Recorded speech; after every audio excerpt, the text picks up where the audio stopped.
On this episode of Locked On Lightning, the Bolts do not impress thus far, making moves. We break it all down and more coming up on Locked On Lightning. You're Locked On Lightning, your daily podcast on the Tampa Bay Lightning. Part of the Locked On Podcast Network, your team every day.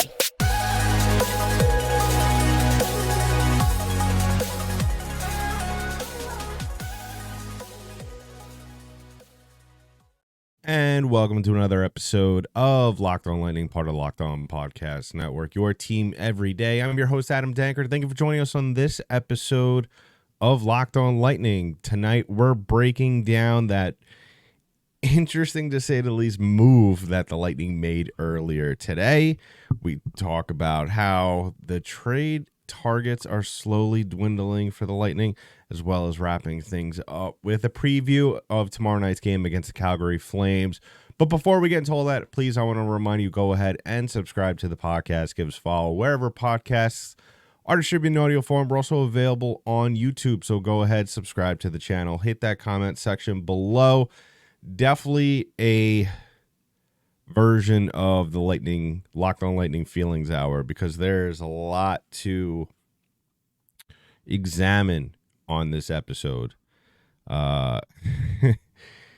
So in case you haven't heard or am still confused about what exactly happened today, the Lightning were involved in a 3-team trade earlier on today. They traded minor league goaltender Ty Taylor into the Anaheim Ducks. In the process, they retained 50% of Adam Henrique's contract, and then he was subsequently shipped off to Edmonton. And then in return of their services, the Bolts got back a conditional 2025 fourth-round pick from the Oilers. That gets moved to 2026 if the Oilers win the Stanley Cup this season. So, first off the bat, what are we grading this? And I'm grading I'm grading this a D-. And I will say why, because and I will start off real quick by also prefacing that a listener reached out to me with the utmost optimism, and I appreciate that person trying to explain it from their point of view. They basically said, the Lightning have money to spend because of the Sergachev injury, so they have about 8.5 on the books. And my thing is, if that's the case, why you taking on salary? And that's really where my first question was. Not that the Lightning, why would you do all that for a fourth-round pick? It's not like the Oilers are going to end up being a lottery team. That's not something that's going to happen. And you're not going to get an early round pick is what I'm really hinting at. But at the same time, you just got out of the stranglehold of salary cap constrictions, okay?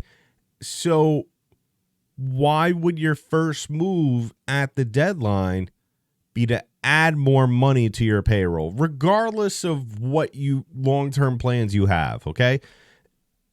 And whatever long-term plans you had in terms of trade moves over the next couple of days, guess what? That's gone. And we're going to talk about that in the second segment, because that is another thing that I have huge pet peeves with. But I think regardless of whether or not Julien Brisebois makes a deal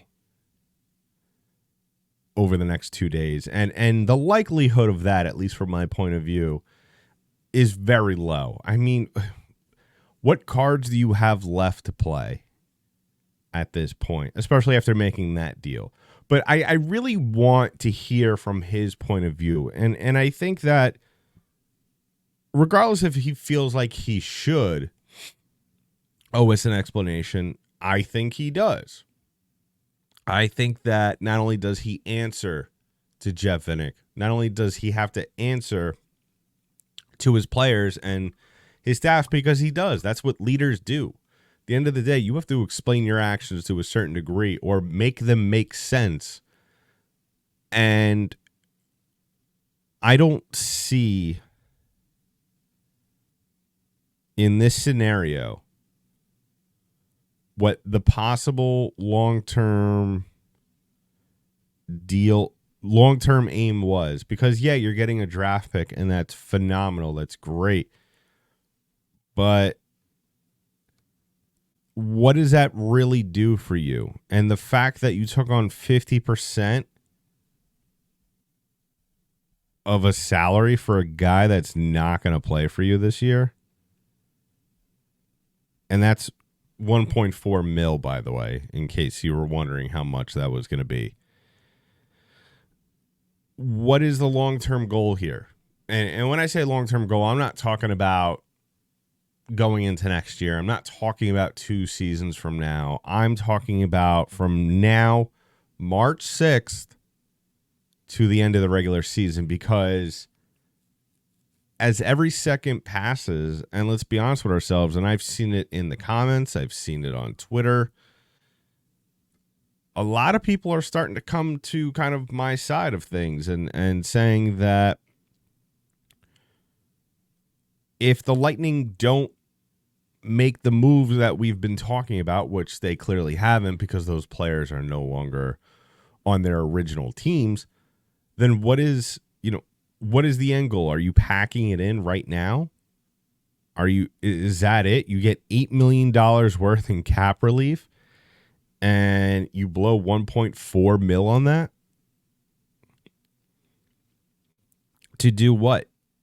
Get a 4th round pick that could possibly get moved to a year later?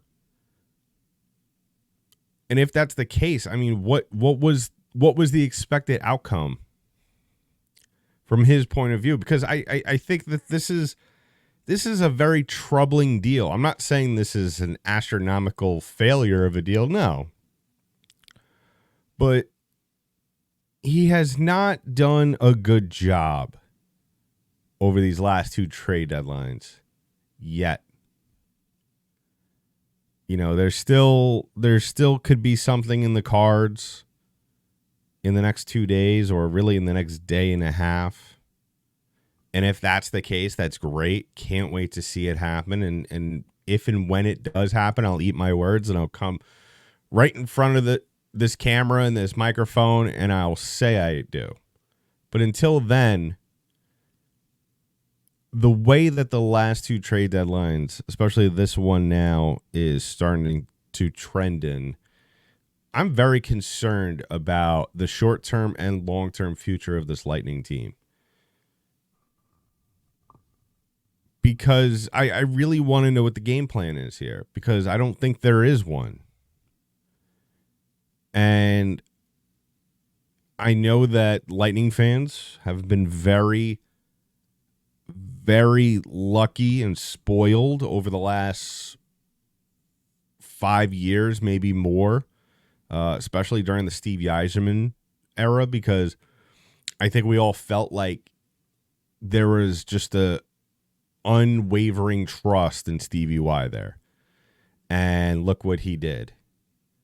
And I mean, I look at his time with Tampa and I can't really remember a move in which it made you scratch your head. Whereas we've gone from Tanner Jeannot, and I will say Jeannot is a good player when he is healthy and he is on the ice. But it's not so much what he is not doing. Obviously, it will always be about what was given up for him. And I'm sure Julien Brisebois is incredibly aware of the controversy or the conversation that was had about that trade. But and you follow that up with this? That's bad. That's bad, man. I mean, that's weak. That's not even bad. That's weak. It really is, and it's more than anything, it's disappointing. And I kind of would have figured he would have surprised us all potentially in these last couple of months that you could potentially have of Steven Stamkos, that you would have kind of figured something out to kind of give them that push. Now, maybe the conversation has already been had behind closed doors that they're packing in the rest of the season. They realize they don't have the team to get past the first round, and to make a deal at the trade deadline would not be a good idea. And if that's the case, then say something, man. Say something. You know, it's not a bad thing to start making plans for next season. It's not. So let me know in the comments below how you're feeling about this. I mean, it's a really...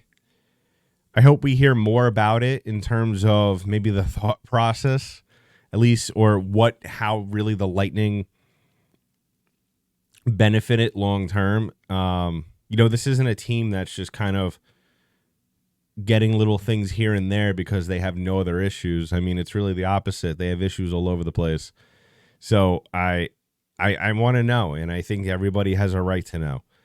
So let me know in the comments below, what are your thoughts on this trade? I'm sure I'm going to get a lot of interesting feedback from you all. So coming up in just a little bit, we're going to talk about the Lightning, as I predicted, kind of not pulling the trigger and just letting all the potential targets and good talent get traded elsewhere. We'll talk about that, and the possibility of maybe it could have been a situation that they just didn't have the capital as well, coming up in just a little bit. But first, I'm going to talk about two sponsors on our show today. First of which is our friends over at the Sleeper app. Now, it's past the halfway point of the season, Lightning fans.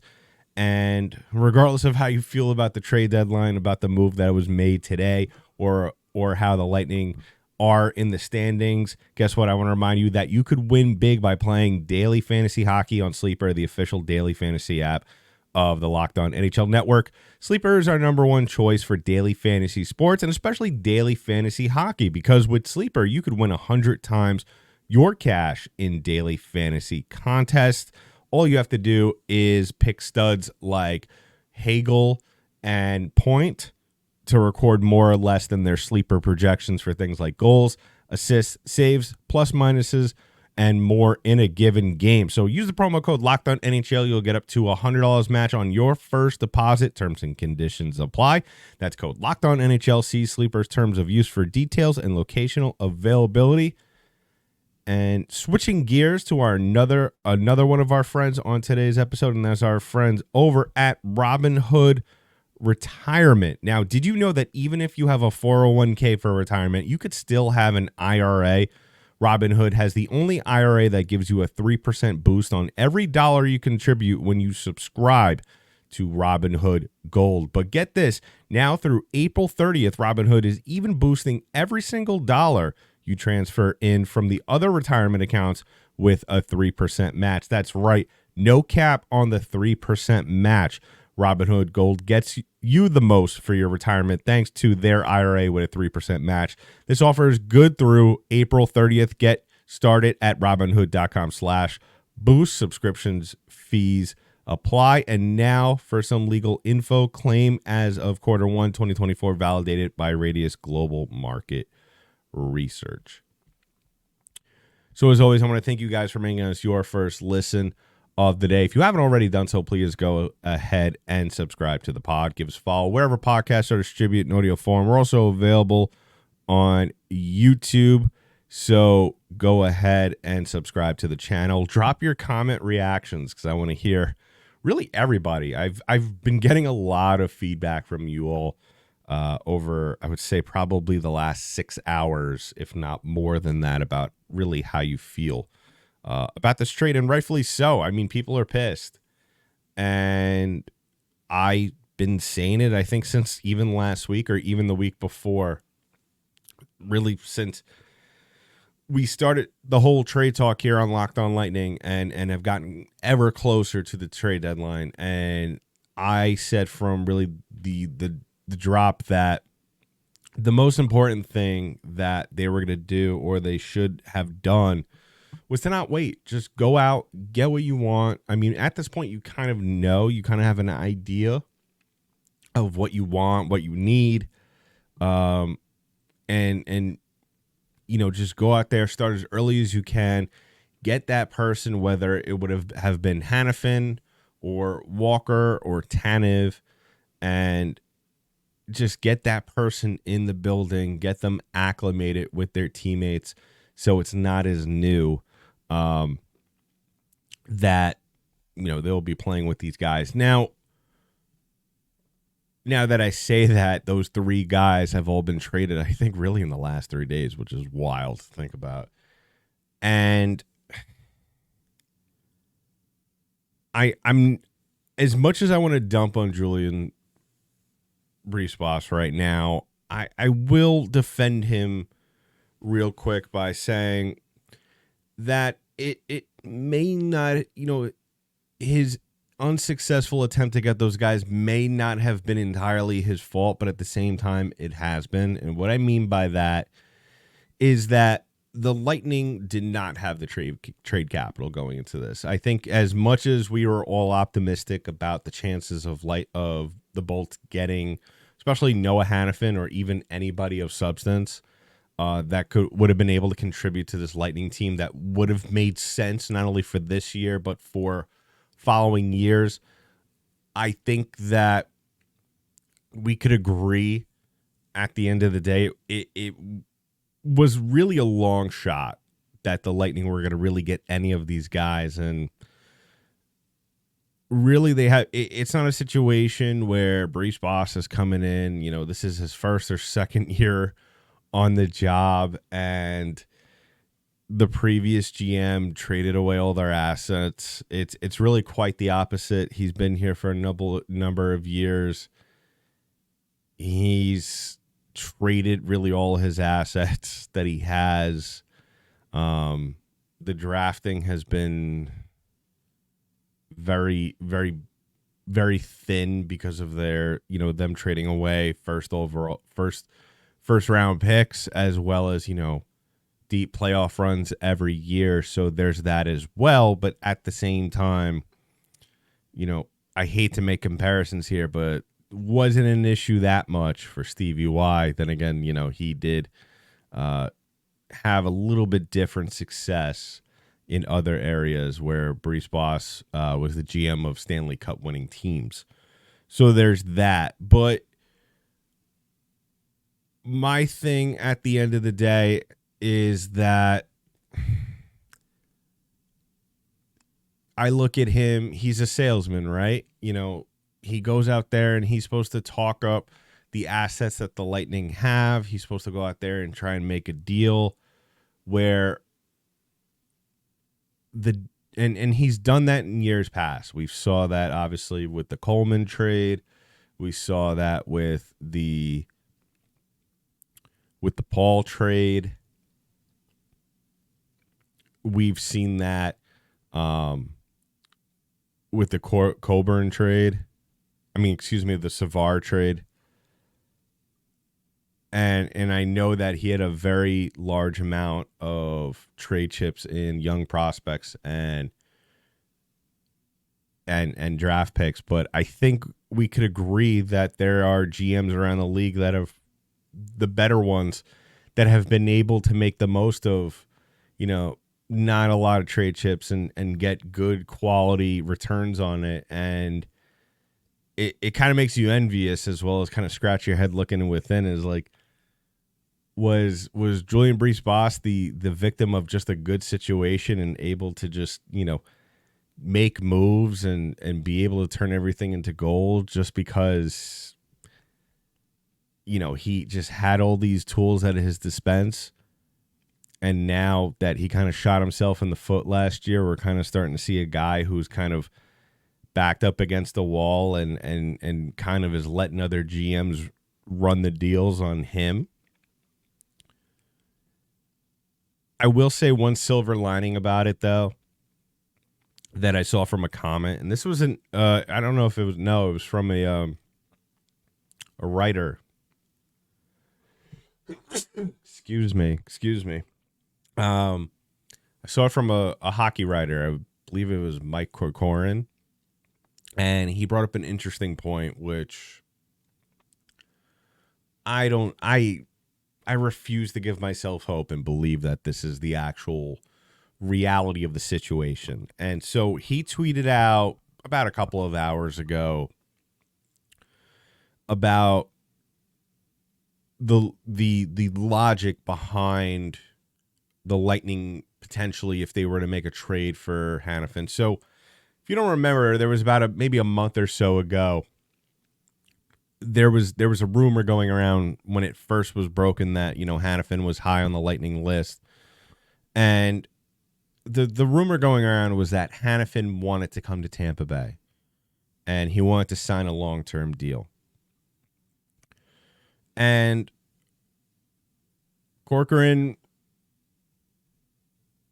went out and tweeted before saying that why, and maybe he's right. Maybe this is the plan all along for the Lightning. Why would the Lightning go out, trade assets for a guy when you don't have a lot of assets to begin with, and then just so he could come here in the offseason and free agency and sign with the Lightning? So basically, all you're really trading for is just an extended, maybe like 2-3 months out of him. 2.5 really, because let's face it, as good and as talented Noah Hanifin is, he's not getting you to the second round. He's just not that kind of player. And if that is the end goal and end result, okay, that's awesome. That's great. Julian Brisebois once again pulled one out of thin air. But I don't think that's the reasoning. I just think that the Lightning just had nothing to play with. The Flames were really doing their best to try and get as much out of the Lightning. The Lightning weren't biting, and the Flames moved on. Really, all that matters now going on that it's a done deal. Tanev's in Dallas. Walker is in Colorado, and Hanifin is in Vegas. By the way, that makes for an insane Western Conference playoffs. Definitely, when the time comes, you definitely want to watch the Western Conference, especially Vegas, because they're going to have a juggernaut of a team. I could only hope in the next couple of days that we are going to see something positive come out of this trade deadline. I'm not asking for a big time name. I'm just asking for some creativity here. And I think a lot of Lightning fans agree with me when I say that. So let me know in the comments below how you feel about that. I mean, it's going to be an interesting, if I remember the exact remembrance of time and how it works. So, by the way, if you didn't know, there's actually a countdown clock on Cap Friendly. So go ahead and check that out. So as of the time of this recording, we are 1 day, 17 hours, 24 minutes, and 53 seconds away from the end of the NHL trade period. So let me know in the comments how you feel about that. Are there some players out there that you still want the Lightning to go after? Or is it time to maybe trade away some guys? I tweeted out very boldly before, time to trade Stamkos, and I think that's the right way to go. As for what they get for him, just give me a bunch of draft picks. That's all I care about at this point. So let me know below this video on YouTube. So coming up in just a second, we'll be wrapping things up with a preview of the game against Calgary tomorrow night at home. But before we get into that, we're talking about our last sponsor of the day, and that is our friends over at Indeed.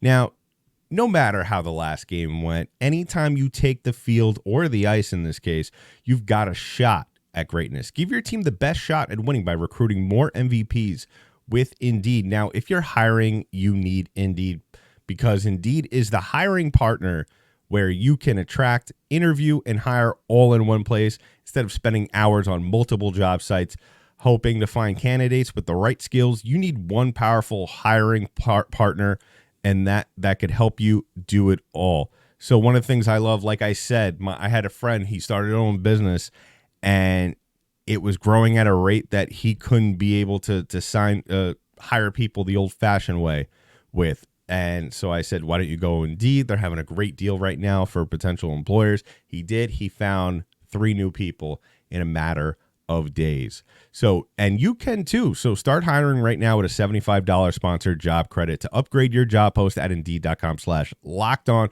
Offer valid through March 31st. Go to Indeed.com/lockedon to claim your $75 credit before March 31st. Indeed.com/lockedon. Terms and conditions apply. Need to hire? You need Indeed.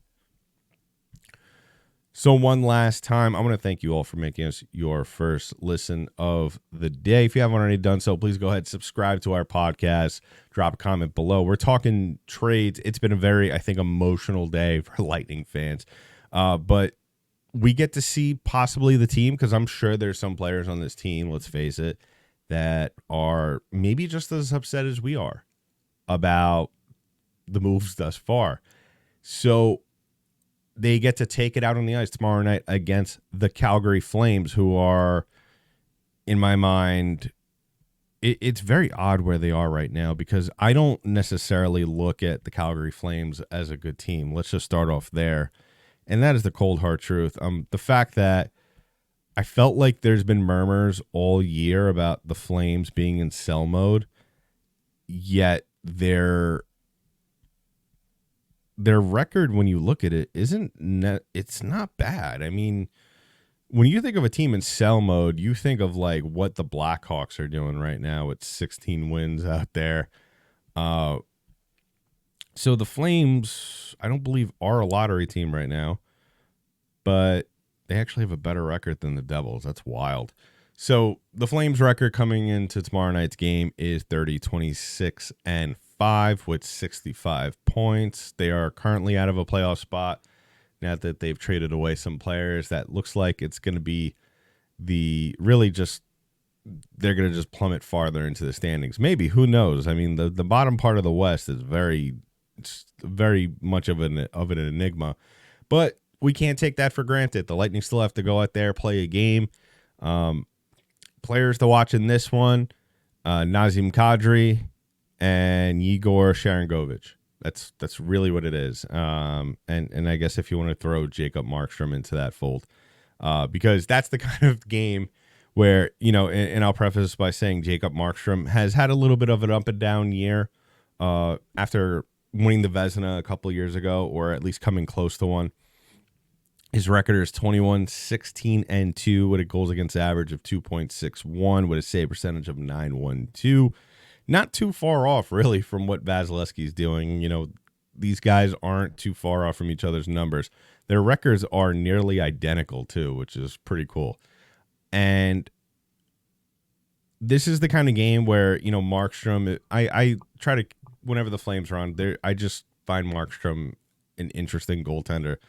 He has these games where one night he looks like he's never played hockey before in his life, and then there's other games where he looks like he was created in a video game and all his stats are at 99, and that's the god honest truth. And I feel like tomorrow night we could get like Vezina Trophy Markstrom, because that's the kind of game where the Lightning let him get comfortable. It's not that I think they're going to necessarily take the Flames as a joke. I just think that, especially with all these days off that the Lightning have had, if you've been watching this team for at least this year, you kind of know the ups and downs that the Lightning go throughout the course of the season. It's not a very hard pattern to follow with this team, and that's one of the things that's really frustrating about them. And I think we're going to see a goal. I don't think I've said this really all year, but I think we're going to see a goaltender battle tomorrow night. I think this is really going to come down to who's going to blink first. And if that's the case, that's great. That's a great test for Andrei Vasilevsky. I mean, that's probably, I mean, at this rate, I don't feel confident guaranteeing that this team will be in the playoffs. It really depends on what the Islanders and Devils do.